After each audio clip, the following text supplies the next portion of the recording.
Hey guys, Chris here. So when I started this YouTube channel, I had an idea where I wanted to create a series of musical theory training videos where I start from ground zero and work my way up from there, with concepts becoming ever more complicated and just expanding on music as we go. I'm not a highly trained, high-class musician, if you couldn't tell. I'm entirely self-taught and I've never had any lessons for any of this. And I kind of wanted to teach myself more of the complicated, like the intermediate and advanced concepts when it comes to music theory. I figured what better way to learn it than to have to learn it and then teach somebody else to do it. And that's the plan with these videos.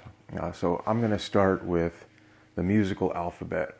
So like I said, the bare bones basics of music, and we'll go from there and we'll see how it goes. So this is the modern English alphabet. You can tell 26 letters, got A through Z, nothing real complicated, right? And we use this to create words in the English language, and we use those words to create ideas. And that's kind of the backbone of, you know, having a conversation with a buddy or having a business meeting is, you know, this alphabet right here. In music, we have something similar, except ours only goes to about right there.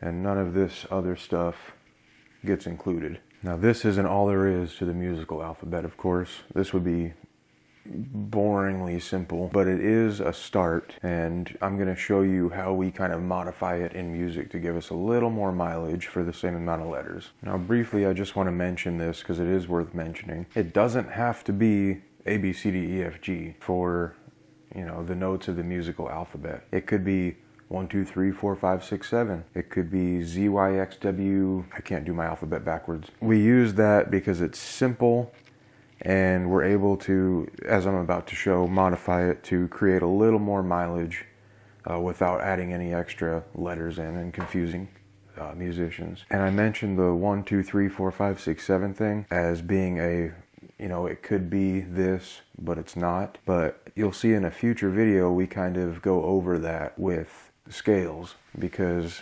in scales, they use 1, 2, 3, 4, 5, 6, 7 to notate the degrees of the scale. If you don't understand what that means right now, don't worry about that. I'm going to be creating a video here real soon talking about that and going in depth. But for now, we're going to get back to the musical alphabet. Okay, so this looks a little bit funky, but I promise you I'm going to explain. So as I mentioned before, we have our A, B, C, D, E, F, G. I have this A here. This would be the next A, or the octave of this A. And it's kind of laid out in a weird way because I have a gap here, no gap here, gap here, gap here, no gap, gap, gap. So the reason for that is we don't have just 7 notes. It would be, you know, way too boring if all we had was 7 notes.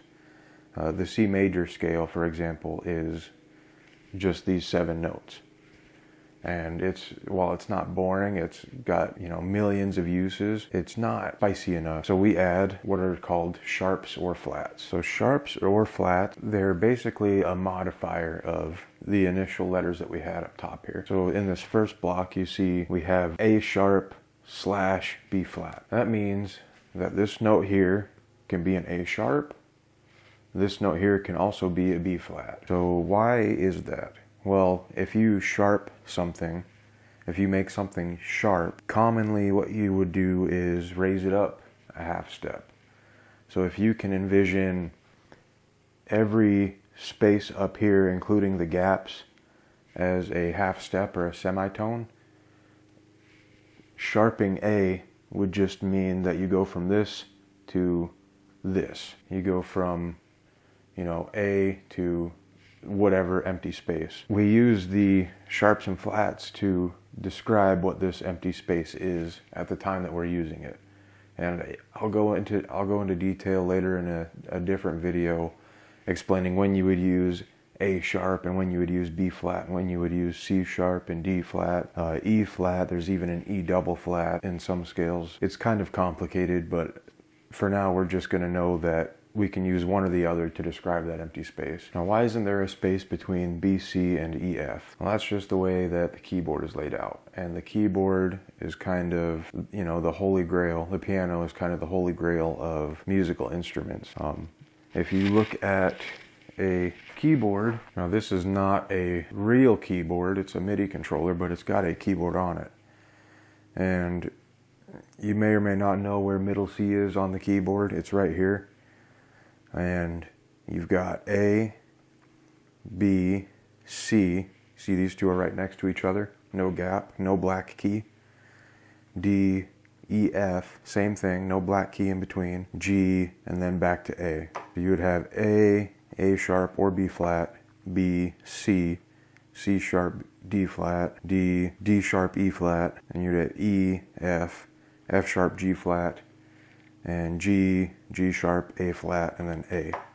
And that is one whole octave of we call it the chromatic scale. Basically, chromatic scale means that it raised one semitone at a time and you play all 12 notes. So that's the reason that there's not a gap in between any of these, and there are gaps in between all these.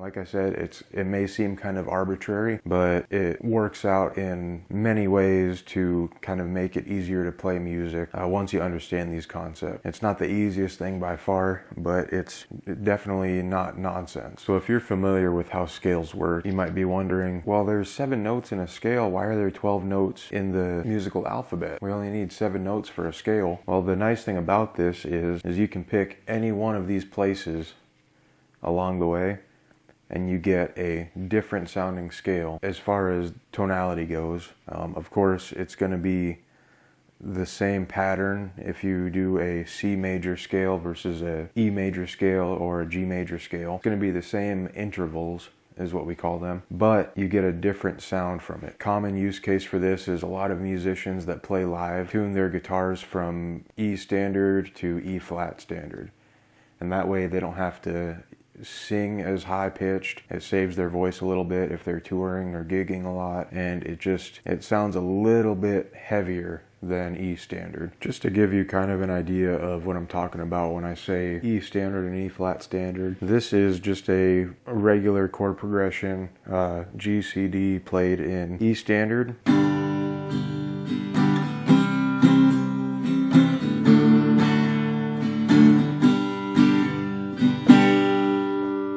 Now I'm just lowering everything down by a semitone or a half step. So now you can hear it's got a lot lower register, a little more bass in it, ever so slightly, but it is there and it is noticeable. Ready?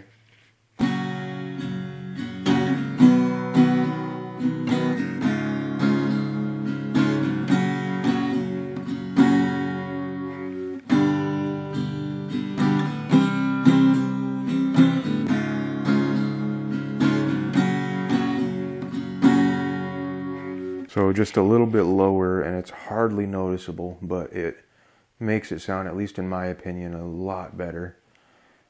Now there is a way to go too low.